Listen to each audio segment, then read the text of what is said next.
بعض خواتین کا بھی سوال تھا کہ اس میں تو خواتین کے لیے الگ نماز الگ طریقہ نہیں ہے، جیسا کہ ہم زیادہ تر ویسے ہی فالو کر رہے ہیں، تو یہ بھی سمجھ لیجئے ایکشن و حرکات میں خواتین کے لیے الگ سے کوئی اور ایکشن اللہ کے رسول صلی اللہ علیہ وسلم سے مروی نہیں ہے، یعنی مردوں اور عورتوں کی نماز میں کوئی بھی فرق نہیں ہے، کوئی بھی فرق نہیں ہے، کوئی بھی فرق نہیں ہے۔ ہاں، احکامات کے سلسلے میں بعض فرق ہیں جو کہ طہارت کے سلسلے میں آئیں گے، اور دوسرے کیا ہیں، عورتوں کے مسائل کے سلسلے میں آئیں گے، لیکن طریقہ نبوی نماز کے اعتبار سے عورتوں کا الگ مردوں کا الگ جس طرح بنا دیا گیا ہے، ویسا اللہ کے رسول صلی اللہ علیہ وسلم کے دور میں نہ ملتا ہے، نہ صحابہ کے دور میں ملتا ہے۔ تو اس حیثیت سے یاد رکھ لیجئے کہ ہم نے اگر اس کو اختیار کیا تو اب چھوڑ دینا چاہیے۔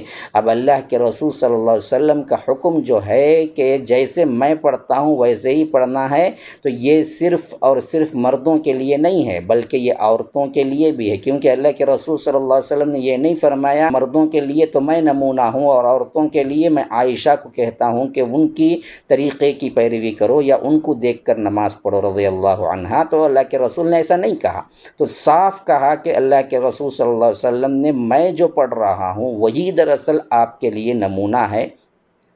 تو اب وہ سوال اٹھتا ہی نہیں کہ ایکشن کے اعتبار سے ہاتھ کہاں باندھنا۔ اب جیسے کہ بعض لوگ کیا ہیں، اختیار کر لیا اپنے خود ساختہ اصول سے یا قیاس سے کہ عورت سینے پہ باندھے گی، مرد نیچے باندھے گا، حالانکہ کیا ہے، اللہ کے رسول سینے پہ باندھنے کا دلیل اور اللہ کے رسول صلی اللہ علیہ وسلم پر سینے پہ باندھنے کی حیثیت سے ہمیں حدیث مروی آئی ہیں، بس مسئلہ ختم، مرد بھی وہیں باندھے گا، عورت بھی وہیں باندھے گی، رکوع ہے، سجدہ ہے، قیام ہے، ان ایکشن میں کوئی الگ تبدیلی نہیں ہے۔ ہاں، کپڑوں میں الگ مسئلہ ہے، اسی طرح کیا ہے، احکامات میں الگ مسائل ہیں، لیکن اللہ کے رسول صلی اللہ علیہ وسلم کے طریقے کے اعتبار سے عورتوں کے لیے بھی وہی نماز ہے، وہی طریقہ ہے جو مردوں کے لیے بھی ہے، اس میں کوئی تفاوت نہیں ہے۔ ہاں، بہت سے لوگوں نے تقلیدی ذہن اختیار کیا تو انہوں نے یہ کام کر دیا، اللہ ان کے لیے بھی ہم یہی دعا کرتے ہیں کہ اللہ ان کو ہدایت دے۔